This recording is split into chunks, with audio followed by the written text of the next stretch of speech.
Hi guys, in this video I'm going to show you how to add additional Instagram account to your original account. First of all, let's launch the Instagram app.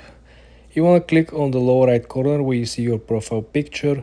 Then you want to click on the top right corner where you see the three lines. You click on the three lines and you launch the original settings page. You click on settings and privacy, the first option.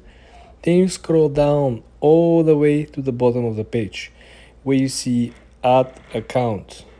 When you actually click on add account, you will have the option to add additional existing accounts that you already created or to create a brand new account that you can add to your current login information. Meaning that when you add the accounts, the new one or the previous one, you'll be able to switch from one account to another without inputting the username or the password. It will be multi-login preset function that will help you to switch with one account to another very fast.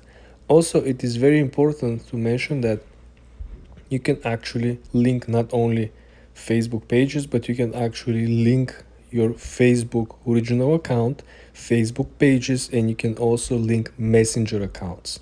You can multi-link all of them and utilize the version. Subscribe and come back for more.